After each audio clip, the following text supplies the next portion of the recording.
I want you guys to do this too. I'm going to give you some instructions. So right now, get your phone out. Take a photo of yourself. Okay. Don't try to make no cute selfie, nothing. Just take a photo of yourself. It doesn't matter how you look. Don't try to angle it, nothing. Take a regular photo of yourself. I want you to look at that photo, and I want you to find as many things wrong with that photo as you can. You know, if any imperfections, anything you don't like. All right. Now I want you to think after doing that, why the hell are you doing that?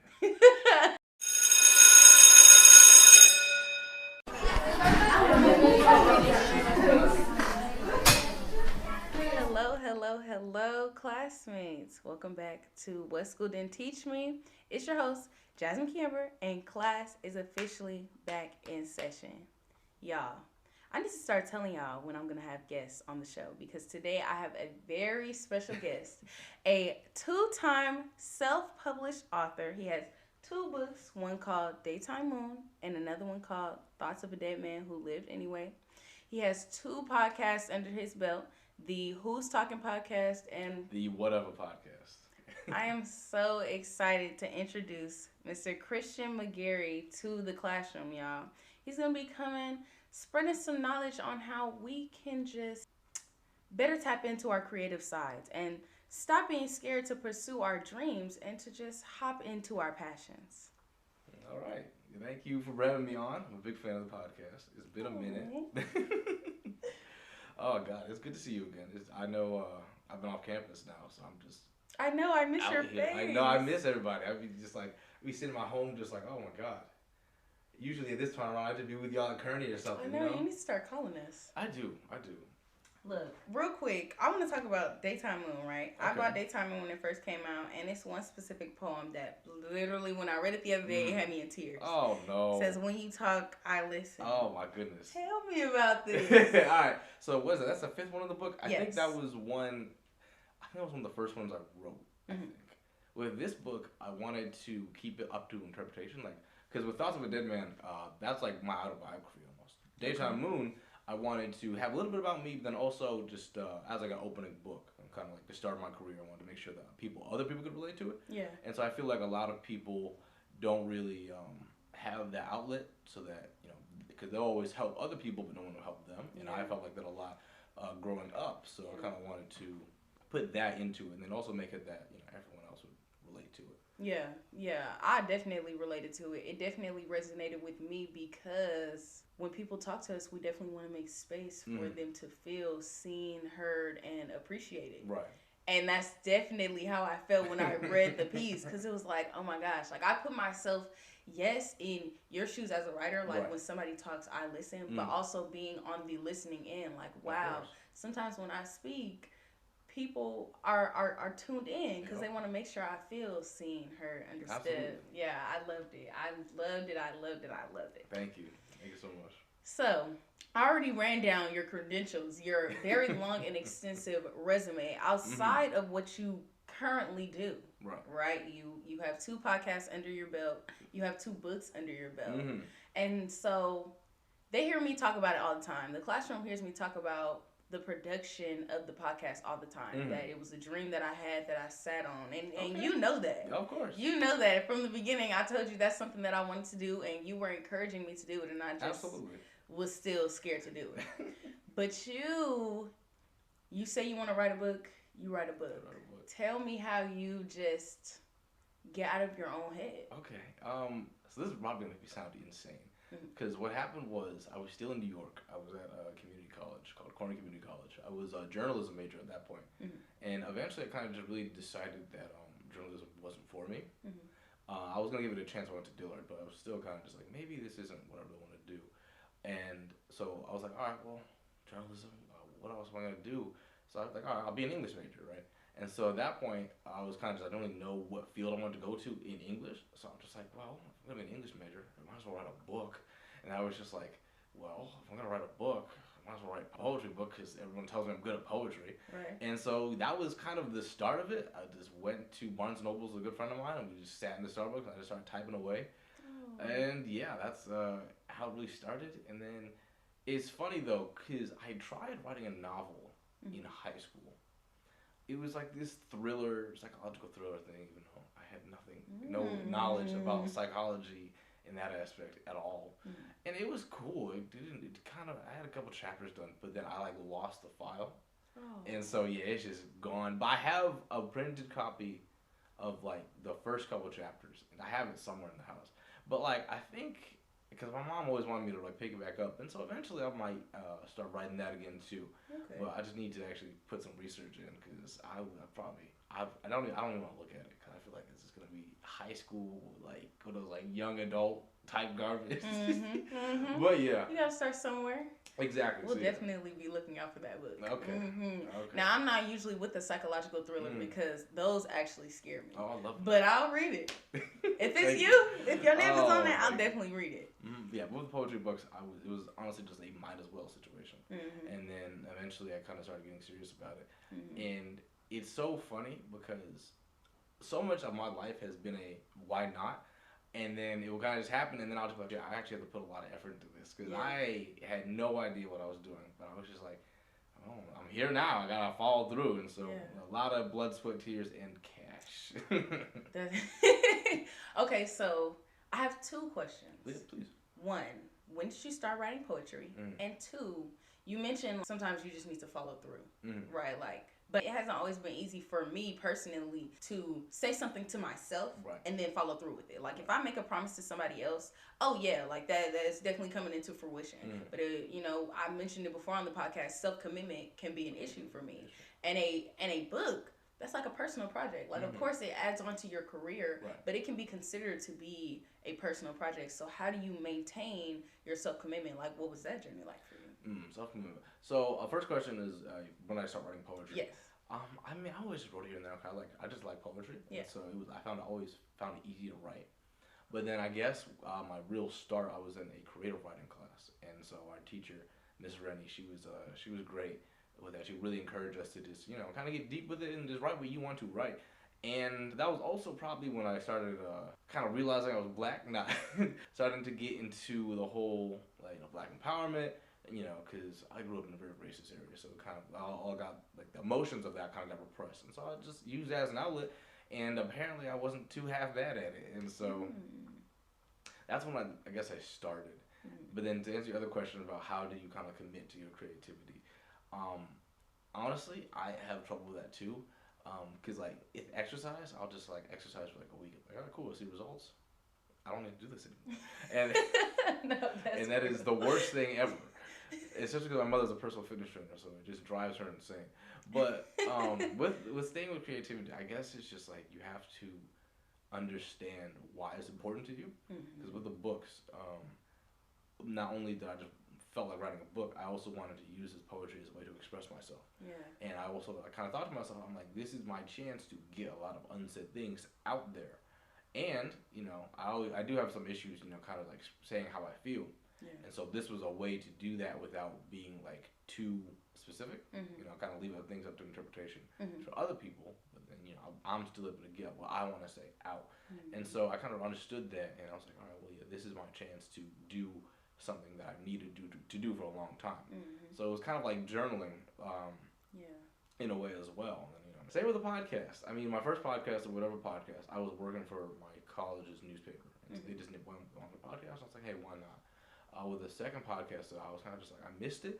And it was also, I thought it was something really cool to do, kind of just get people out there, just hang out, because I was listening to podcasts heavy, and so I was like, you know what, I want to do this again, But, I guess you have to understand yourself a little bit before you really get committed.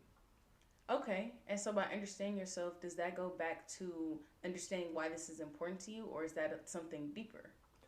It's a little bit of both, because you have to understand why it's important to you. But then, while you're in the process, like while I'm writing the book, because I was never really a person to just sit down at a desk and just like write for an hour and then, all right, cool, I'm done.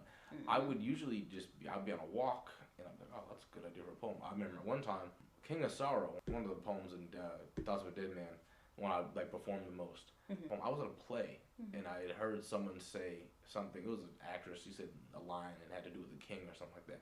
I was like, I can make a poem out of that. And that's how I would really do it. I would just take a walk and be like, oh, that's a good idea. I can write a poem out of that.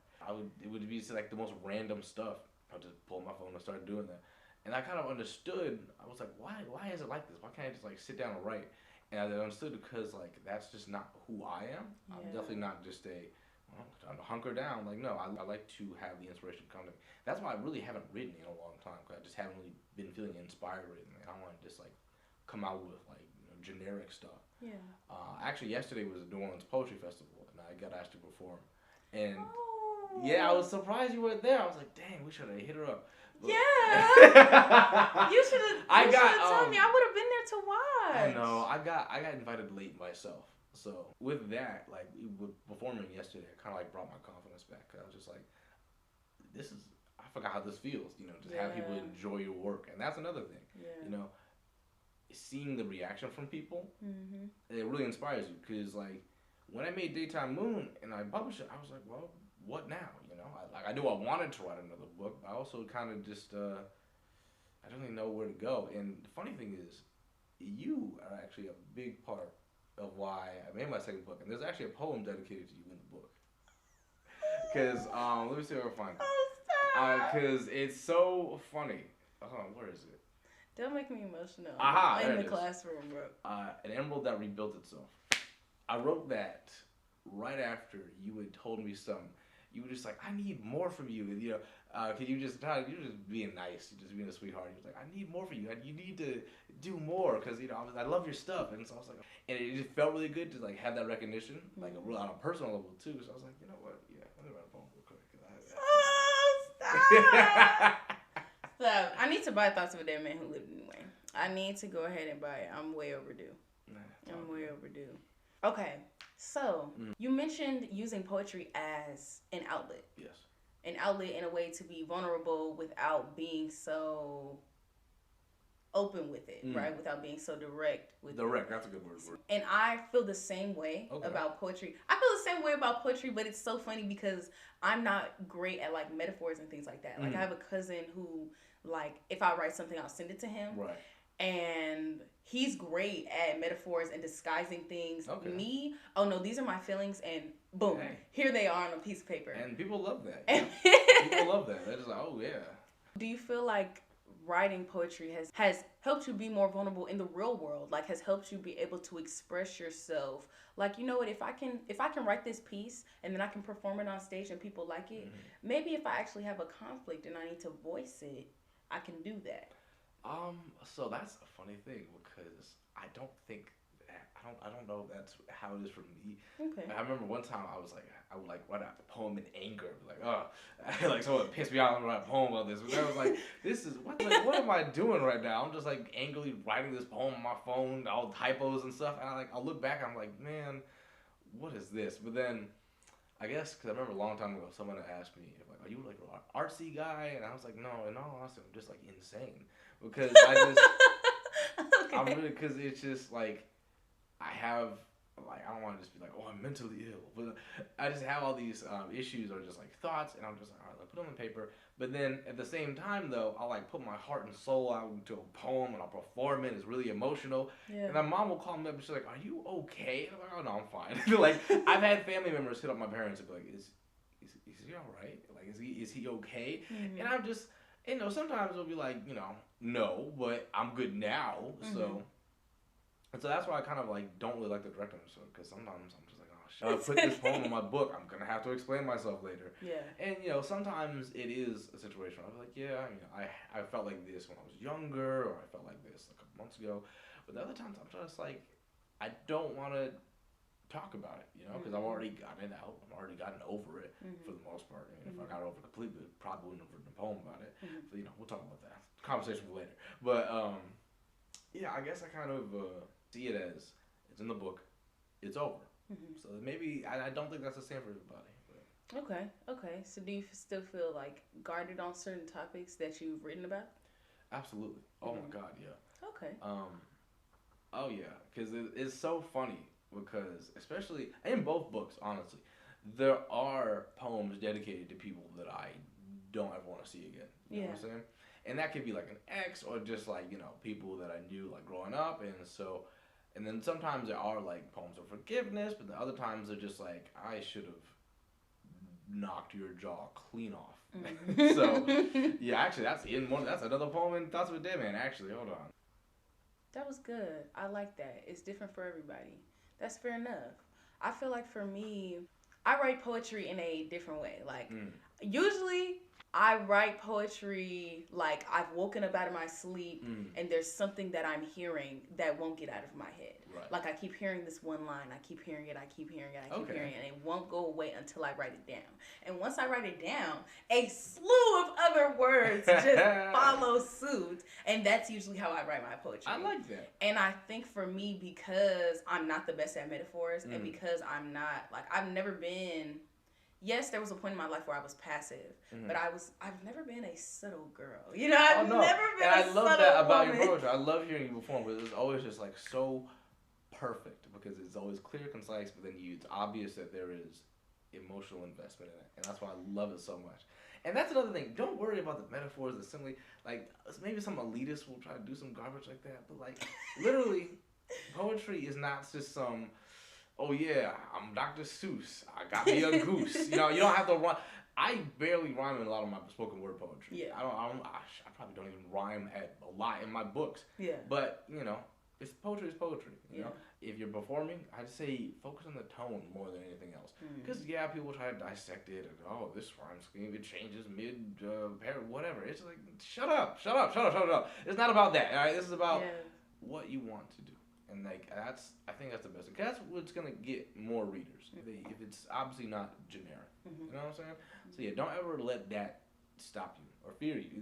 You scared because like it's about you. You know? So what would you say to someone who is like me and you, like they're creative, they have things they want to share, whether it's poetry, whether it's a book they want to write, whether it's a film they want to make, a piece of art they want to do, like.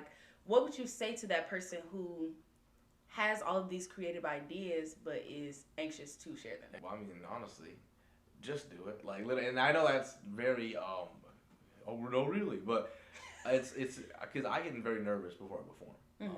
Funny enough, even when it's like performing or just like my thesis, senior thesis, or just like public speaking in general. But my thing is that when I get to that point where I'm like just about to start, I just start, and then all that fear just kind of goes away. Even I might my voice might tremor, or I might stutter, but at that point it doesn't matter because I'm up there. Not like I can leave, and so if I leave, that's gonna be even more embarrassing. So you just have to start. Right, that was a problem with me with my first book because I'm just like, as soon as something would go wrong, I'd be like, oh no, I can't do this. But then I was just like, I'll just go to bed, wake up, run it back, because there was so much that went wrong with the first book. I didn't know what I was doing at all. I didn't know about like sizes. I didn't know about length. I didn't know how to work the site. My illustrator, I know they were fed up with me because I kept asking for different sizes because I didn't realize that if writing a book, the cover has to be in the same dimensions as the rest of the book. So if you have a cover that's like 5x9, but the pages you're writing in like Microsoft Word are like 12x6, that's gonna screw up the whole thing. And so I kept asking my illustrator to like give me to change the sizes. It was like that added like an extra month to the production. So did you want it to be this size? Not at all. Really? Not at all. I had no clue it was gonna be that big until it came out. Okay. That's why Thoughts of a Dead Man is so much smaller.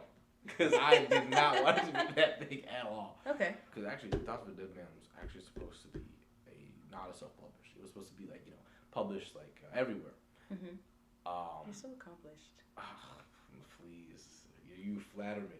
Flatter me.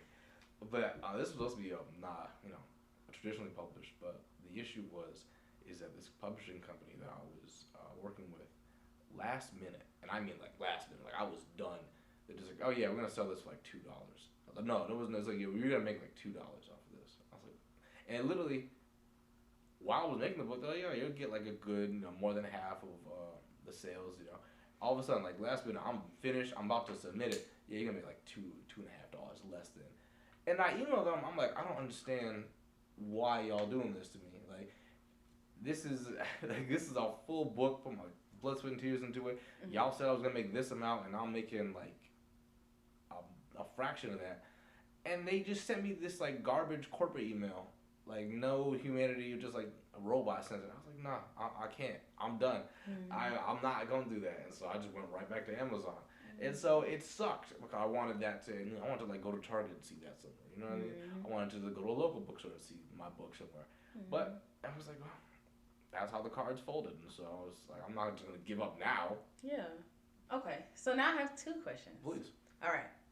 One, it sounds like publishing both books, wasn't easy. Not at all. Right? Especially with the first book, there were certain things that you had to do that you had to figure out. Like trial and error, you had to figure it out. You didn't even know the book was going to be that size until it came. You know what I'm saying? So, what advice would you give somebody who is in the process of starting maybe their creative journey, but maybe just their journey of life? Maybe they're starting a whole new journey, a whole new chapter of life, and there are things that they need to do or figure out, but they hit a block. What advice would you give them on how to not be discouraged? That's one. Okay. Question number two is, so with Thoughts of a Dead Man Who Lived Anyway, you were trying to publish that book, but then you weren't getting what you expected out of the publisher. Right. So you took your business elsewhere. How did you prioritize your art in that moment? Like, what told you, I don't need this, I'm going to do it myself? Okay. All right. So for the first question about like how to essentially get past a roadblock. Honestly, this is something I struggle with more than not. You can't let the problem be bigger than it actually is. Because me, especially at this new job I'm working at, where I'm like no experience, and now I'm just like a new guy. As soon as something go wrong, I'm like, oh my god, oh my god, oh my god. Yeah. And so you can't let the problem get too much power, because then it's just like you're gonna just sit there being stuck for longer than you need to be. Right? So if you have an issue, like if your writing style, you have an issue not feeling inspired, wait it out, you know? Because technically there's not a time limit. If you are on a time limit, then just like take a nap or something. Like literally don't let the issue become huge, because then now you're freaking out, and now you're making this look like something bigger than it actually is, and then you'll freak out more. And so nothing actually gets it done in that time. And I have a lot of trouble with that, because like even with these books, like as soon as something went wrong, I start freaking out. I'm just like, why? I'm such a go with the flow type of guy. So as soon as that flow stops, it's just like, oh, okay, great, this sucks. But I need to stop kind of letting myself get so anxious as soon as the tiniest thing goes wrong, because it gets comical sometimes. Because like I'll finally solve the problem. I'm just like, what is wrong with me? Like, Oh, trust me, you are so not alone with that. God. I plan very thoroughly, so when things don't go to plan, it's like, what is going on? Who do I need to talk to? Who do I need to call? What do I need to do? But like, as the years have progressed and I've learned, like, this is just life, these things happen, it has definitely taught me how to just not be anxious when things happen. That in the Bible, like me. Facts. In the Bible. So yeah, you're not alone in that one. Okay. So the second question about me taking my art elsewhere. Yeah. So I mean, at first glance, it was a money thing. I'm not gonna be making $1.50 off a book that I spent months making. But then, realistically, right? It sucked so much because I wanted this to be like the real beginning. You know, like this is like my actual entry to being an author. Because when I wrote Daytime Moon, I was also struggling with like traditional publishing or self-publish. But traditional publishing, I was scared because like sometimes it takes years. Yeah. And so I didn't want to wait that long.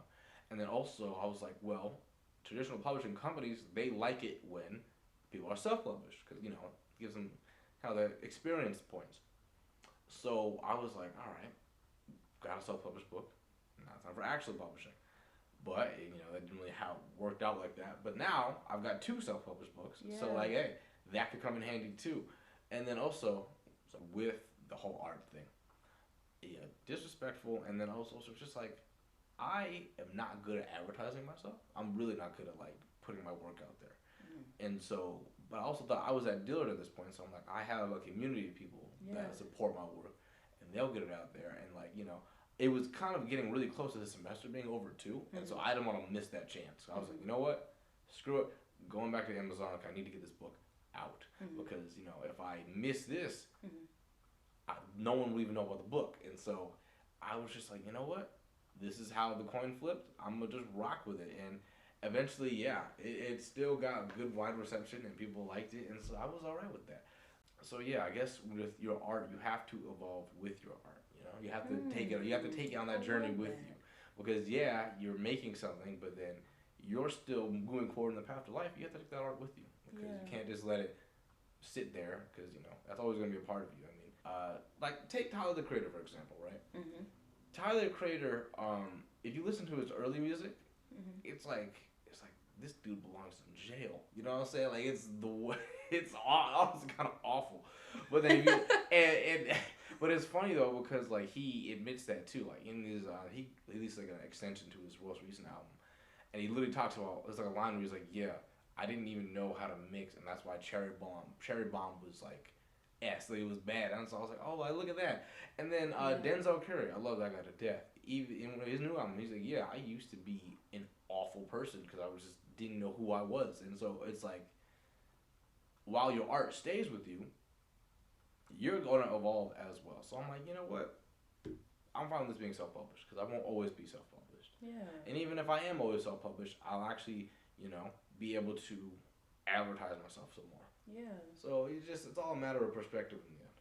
I think that's beautiful. I love how you mentioned that as we evolve, our art evolves. Like, everybody has to start somewhere. Exactly. You know what I'm saying? Whether it is a creative journey or an artistic journey or a self journey. Mm-hmm. You know what I'm saying? And the fruit that you produce, right, whether that be art, whether that be work, whether that just be your circumstances, are a reflection of where you are now. Mm-hmm. I think that's amazing that you brought that up. But it's also a good tip to not let people be anxious about their starting point. Because it's like, yeah, your first podcast episode may not be great. Your first piece of art may not be amazing. Your first book may not get the recognition that you think it should. But if you keep working at it, if you keep, letting your art evolve, you could be the next Tyler, the Creator. Exactly. You know what I'm saying? It's so funny. I love how you brought up the podcast thing because, like, literally with the Who's Talking podcast. Yes. The first 4 episodes, my mic wasn't even on. Really? Yeah, I thought it was, because I was like, I enjoyed the Who's Talking podcast so much. I want you to bring it back. I enjoyed that podcast so much. It's so funny because, like, literally, I'm just like, why does the audio sound like so bad? Do I need a new mic? And then, like, I was just like editing an episode, and I realized my mic has never been on. I was using my computer, and I was so mad. I'm like, it's been 4 episodes, and there's only like 7 now. And I was like, oh my god. No, that's. But hey, that's how the cookie crumbles. And I was like, I can make a joke out of this now. So, because I was just like, this is the second time I've done a podcast. I should know when my mic's not on. But it's like, whatever, man. But it was great. I do miss the podcast sometimes. I'm so busy now. Like, I go to bed at 4 p.m. Yeah. I gotta wake up at 12. You live a grown man's life. Oh god, it's the worst thing ever. It's okay. It's okay if you're meant to come back to it. It's something that you'll come back to. Exactly. And everybody who was there before. It's just, yeah. Do you know the story of why the podcast stopped? I think I told the story. I haven't told you the story? No. Oh boy. All right. Well, the reason the podcast stopped, it was my 22nd birthday. Okay. And so what happened was, you have a great time, and he drops me off back at Dillard. He drives off. As soon as I'm at the gate, I check my pockets. My phone is not there. Yeah, I remember. And my phone is gone. And so, like, I'm like, all right, I need to go home. I got my computer. I, like, text my buddy on Twitter. I'm like, hey, is my phone in your car? He's like, nah, man. I was like, oh, my God. Oh, I remember you had all those episodes on there. I had all my passwords, all of my logins, all the, like, the editing stuff I needed, my musical intros and musical outro, all of that was on that phone. Oh, so it's just gone. And none of that was in your iCloud? Nope. Not at all. Not even in my. And also, my computer broke. So like that was a month or 2 afterwards. So I couldn't even. So I'll have to do like a complete like redux if I bring the podcast back, which I would enjoy doing. I'd have to do a lot more preparing because like that podcasting is one of those things you can't just do it on a whim. No, you cannot. Not at all. And that's like my whole MO is doing things on a whim. So I can't do that again. Mm-hmm. But yeah. Okay. Well, look, I'll be here when you bring it back. I'll be here when you bring back. We can do a cute crossover episode. Absolutely. Yeah. Absolutely. Yeah. Let me know. I'll be on this podcast many times as you want me to. If you just need Like, I was just on a filler episode or something, I'll be there. A filler episode is hilarious. No, yeah, we like you in the classroom. We already like you in the classroom. The episode hasn't even been edited or released, but I can't wait to hear me, as a student, we love you in the classroom already, so you'll definitely be back. I'm so proud of you for this. I remember you were so nervous. I was like, dude, go record. Like, what are you even doing here? Like, you told me you were going to record today. Get out of here.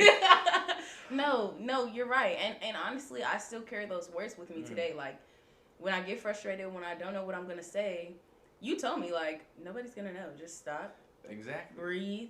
And start back talking. And I'm like, no, they're going to know. Like, no, you can just cut it out. No, your words were so soothing to me at a time where I was still anxious. Like, it still took years before I produced something. I'm just now producing something. That's why I'm so proud. Because I was just like, look at this. Look at you. You got your mic better than mine. I'm like, this mic was $30 from Amazon. Oh, no, shoot. I think mine was cheaper. Like, literally, I almost bought a mic with, like, a cancer warning on it. You know what, though? But that's just a testament. Like, that's a testament and a testimony. Like, you do not have to have $1 million to put your stuff out there. Like, this mic was $30. I already had this MacBook. Now, if you don't have a MacBook, I really don't know what you can record on. I don't know because I tried, and I hated every other platform. If you got GarageBand, if you have a recording service, matter of fact, the podcast host that I use is called Anchor. Anchor is free and has a recording setting. So, like, if you have a creative passion, go for it, like he said. Absolutely. Before we close it out, I really want to give extra care to the people who might be anxious to share. Only because that was bars. Only because that was so hard for me. Like, it took years for me to get out of my head and for me to decide there are 1 million podcasts out there.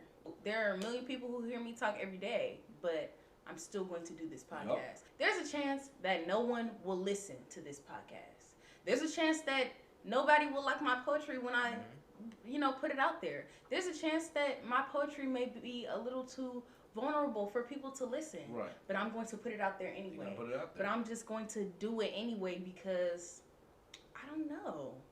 You never know how what you do impacts other people. Yeah, that's very, very true. It was always so surprising when I would make the podcast.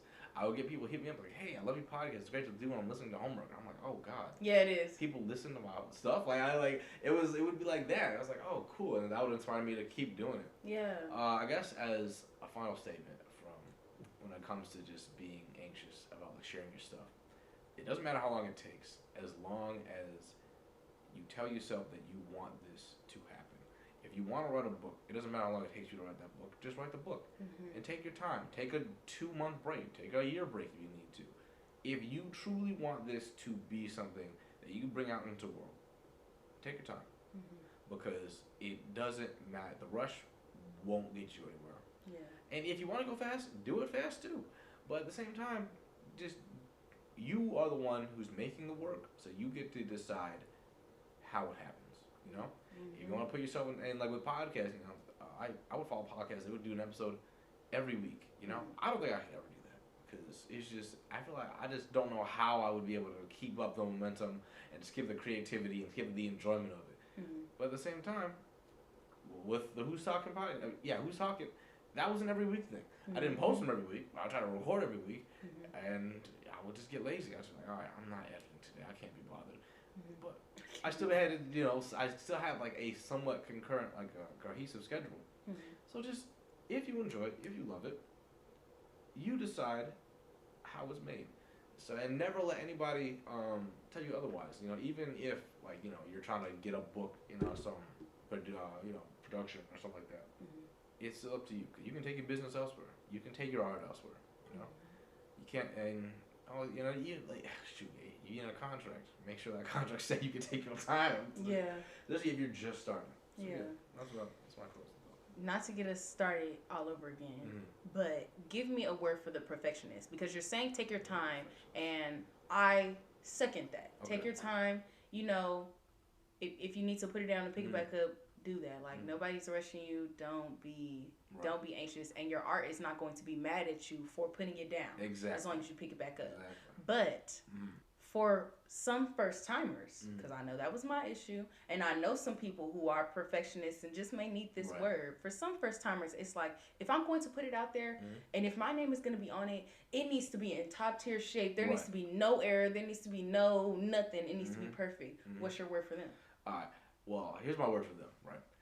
I want you guys to do this too. I'm going to give you some instructions. So right now, get your phone out. Take a photo of yourself. Okay. Don't try to make no cute selfie, nothing. Just take a photo of yourself. Doesn't matter how you look. Don't try to angle it, nothing. Just a regular photo of yourself.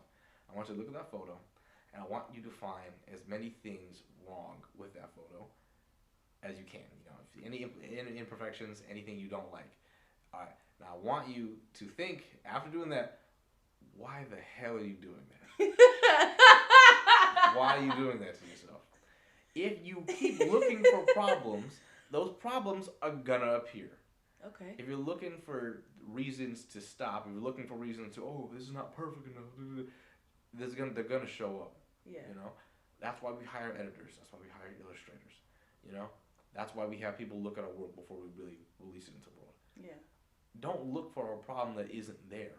And if you do find something that you can change it. You know, like honestly, even with books, you can just re-release them if you have to. Okay. Like even with, I work for a newspaper. There were so many typos in those newspapers. My buddies they would read it in front of me. It's like, oh my god. But if it was that much of a bad thing, we could just re-release it. You know. Yeah. So, don't look for problems that aren't there. But then also, don't jump into traffic if you find a problem, because if your podcast has something that's like not too good in it, you can take it out in after you post it, you know. Yeah. So it doesn't matter. So, yeah. I love that. I love that. I'm like, Lord, where's this going? We're pointing out blemishes. I love that. I love that. Thank you. Of course. Thank you for having me on here. I feel like you're such a great addition to the classroom. I'm honored to be on. Oh my gosh. Okay. Thank you. Thank you for being this addition to the classroom. Thank you for sharing your wisdom. And y'all, you know, we talked about it throughout the episodes. Christian McGary has 2 books. He has Daytime Moon. He has Thoughts of a Dead Man Who Lived Anyway. And if you heard him, he just gave us a preface to his future psychological thriller. Oh, God. That he'll be releasing. That we'll be looking out for. Oh, man. So, I mean, I fully encourage y'all to go and purchase his books, y'all. He's amazing. He is a genius. He says he's insane, but what genius isn't insane? Oh, my God. Einstein was insane. So, we might get another episode out of him sometime soon. We'll see. And I hope this really helped you all. I hope you all picked up some nuggets. And if you have a creative passion, just go for it. It doesn't have to be perfect. It doesn't even have to be right. If it's something that you enjoy doing, go for it. And we'll see you next week. Thank you so much for tuning in to today's episode. Remember, this is meant to be a conversation. So as much as I talk to you, I would love for y'all to talk back to me. Message us on Instagram and Twitter at WSDTM Pod. Or send us an email at whatschooldidn'tteachme@gmail.com. Better yet, send this episode to a friend and start the conversation there. And let's see what we can learn from each other. If you like what you hear, go ahead and subscribe and give us a 5-star rating on whatever platform you're listening on. Trust me, it matters. Ooh, there goes the bell. I can't wait to hear from y'all, and I'll see you next week.